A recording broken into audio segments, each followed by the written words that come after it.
El aprendizaje es algo que experimentamos todos los días. Aprendemos en la calle, en la escuela, con los amigos, cuando reflexionamos. Es algo tan cotidiano que con frecuencia lo pasamos por alto, e incluso nos costaría explicar qué es el aprendizaje. El aprendizaje puede presentarse de manera intencional o sin intención. Por ejemplo, aprendemos sin intención que no debemos tocar un sartén sobre el fuego. Este aprendizaje modifica nuestra conducta, porque muy probablemente la siguiente vez tendremos cuidado de no hacerlo.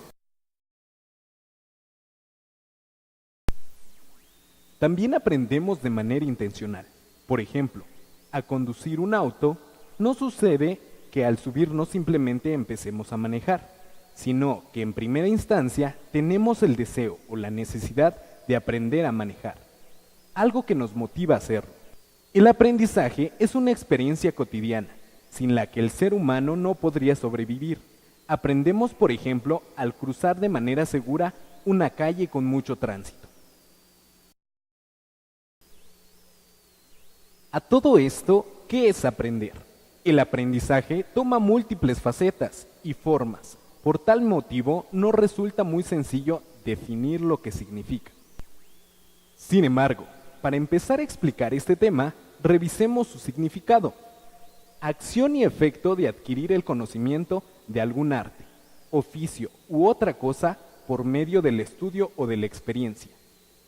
Es decir, cuando somos capaces de desempeñar un arte o un oficio, hacemos evidente que hemos aprendido. De esta relación surge la definición de aprendizaje, como un proceso mediante el cual adquirimos conocimientos, habilidades e incluso actitudes que se manifiestan en conductas específicas, como contestar un examen, resolver un problema o dialogar con alguien. El diccionario también agrega sobre el significado que aprender es tomar algo en la memoria, lo que puede interpretarse como la capacidad de recordar. No sabemos a ciencia cierta cómo se da el proceso de recordar en nuestro cerebro. Lo que sí sabemos es que la memoria juega un papel fundamental en el aprendizaje, ya que están íntimamente relacionados, por lo que no es fácil separar uno del otro. En términos biológicos, el aprendizaje es una serie de fenómenos bioquímicos, eléctricos e incluso modificaciones morfológicas en las estructuras neuronales que se llevan a cabo en nuestro cerebro durante un proceso cognitivo, como resultado de la interacción del individuo con su entorno, con los objetos y las personas. Estos cambios en la estructura neuronal potencializan la capacidad del individuo para comprender y responder a su entorno. En esta definición es importante enfatizar la importancia que en el aprendizaje tiene la iteración del individuo con su entorno como fuente de aprendizaje, lo que nos lleva a otra definición del aprendizaje desde una perspectiva psicológica, como la modificación relativamente estable y permanente de nuestra conducta o cognición como resultado de la experiencia.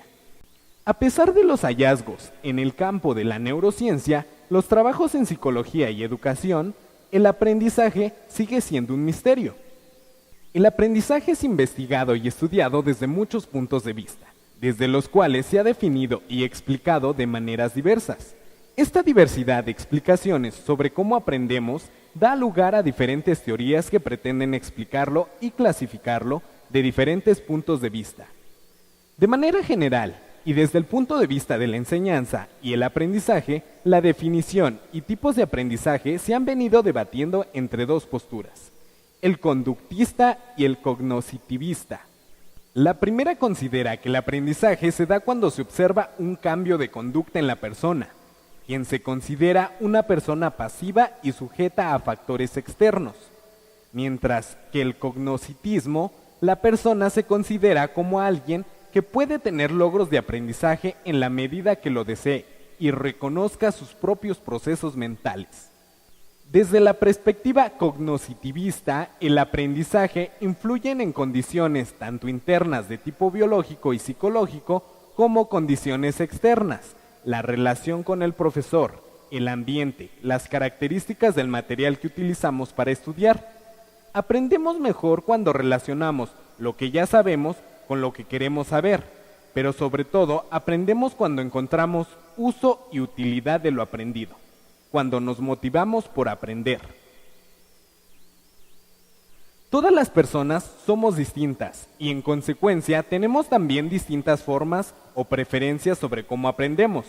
Para aprender sobre historia universal habrá quien prefiera escuchar a un experto. Alguien más prefiere ver un video o quien prefiera ir a un museo. Estas diferencias se conocen como estilos de aprendizaje. Cada estilo privilegia ciertas formas de buscar, procesar, organizar y representar la información que se conocen como estrategias de aprendizaje. En resumen, aprendemos toda la vida y en todo momento. Aprendemos del otro, con el otro y con uno mismo. El aprendizaje y la memoria son dos procesos íntimamente relacionados y necesarios para adquirirnos nuevos conocimientos, conductas y actitudes. Todo lo que hemos aprendido y estamos aprendiendo a lo largo de nuestra vida nos sirven para interactuar con nuestro entorno, convivir con los demás, resolver problemas, enfrentar situaciones o aprobar un examen. Algunos factores que promueven el aprendizaje son la motivación, el deseo por saber y la utilidad que encontraremos en lo aprendido.